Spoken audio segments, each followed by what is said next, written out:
Il arrive des saisons dans la vie où tout semble lourd. Sœur Grâce, mon cœur est blessé. Mes pensées tournent en rond, la prière devient difficile et j'ai l'impression que je suis loin de Dieu ou que Dieu est loin de moi. Peut-être que certains parmi vous traversent la même situation que la personne qui m'a écrite et pour la plupart d'entre vous, portez encore des blessures de relations amoureuses, de relations, situations passées lourdes, des déceptions profondes, sentiments d'échec, la colère et l'amertume qui s'installent et peu à peu la joie qui disparaît. Mais une parole, encore une fois, dont il faut se souvenir, la parole de Dieu qui dit « Il est près de ceux qui ont le cœur brisé et il sauve ceux dont l'esprit est abattu ». Alors, même les grands serviteurs ont traversé des périodes de grande fatigue intérieure et je pense à David qui parlait à son âme parce qu'il refusait de rester prisonnier du découragement.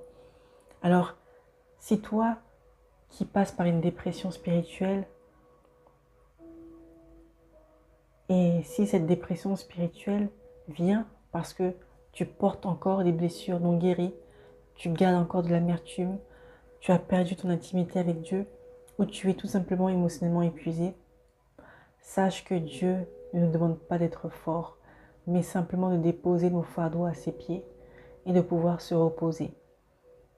Le chemin vers la restauration commence souvent par un retour simple vers Dieu. Pas avec des grandes prières, mais juste avec un cœur honnête.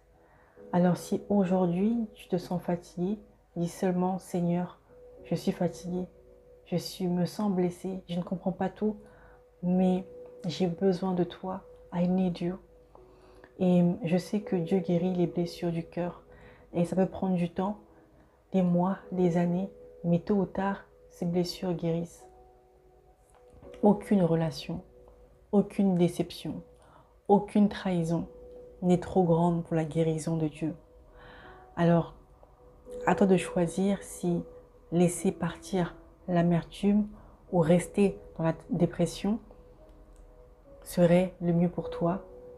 Sache que le pardon ne signifie pas que la blessure n'existe pas, mais signifie tout simplement que tu refuses de laisser cette blessure contrôler ta vie.